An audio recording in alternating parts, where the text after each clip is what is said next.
Good morning mga kamuster. For today's video ay naglagay pala ako ng sunblock sa aking mukha. Pupunta kasi ako ngayon sa labas kasi magpapainit ako. So bibili ako ng kape para magpainit. Kaya bago ako lumabas, naglagay muna ako ng sunblock. Bali naghanda pa ako ng sunblock dyan. Nahanda ko pa yung aking sunblock.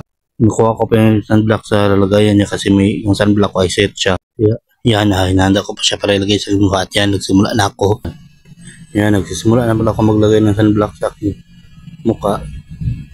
Kasi para iwas sa para maiwasang matusta yung aking mukha kasi naglalagay ako ng pampaputi.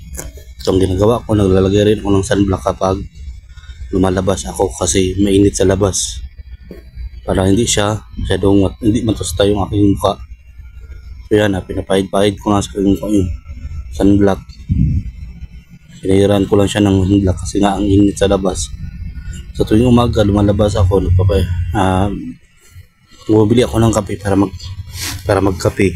So yung agahan ko kape. So hindi ako nakapagdala ng cellphone kanina kaya hindi ako nakapag video habang nagkakape ako. So bukas siguro kung may oras, kung makadala ko ng cellphone, mag-video ako na nagkakape ako.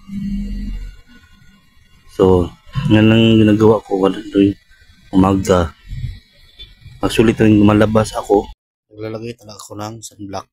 Masyadong mainit yung panahon ngayon at mahirap na baka matusta yung aking mukha kasi nga nag-apply ako ng pampaputi sa aking mukha. At pag nag-a-apply ka ng pampaputi sa iyong mukha ay ang mangyayari doon, pag hindi ka nag-sunblock at nailitan ka, imbis na mamuti, mas mangingitim ka pa kasi nga masusunod yung mukha mo sa araw.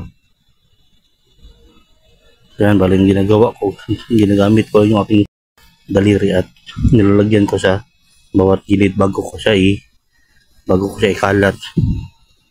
So ganyan lang yung ginagawa ko.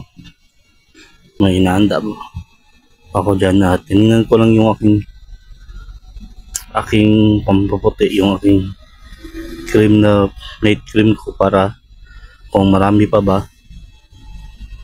Kasi tuwing gabi nag-apply ako ng cream. So ako minsan hindi ako nag-apply ng sunblock ngayon lang. Kasi nga sobrang init. So nag-apply lang ako tuwing umaalis ako at umaalis ako ng matagal at yung pupunta ako sa labas ng matagal kaya nag-apply ako kasi mabibilad tayo sa araw eh. So delikado talaga yun kapag nilagay tayo ng cream na pampaputi sa ating mukha. Yan pala yung gamit ko. So yan yung nilagay ko. So hanggang dito na lang. Salamat.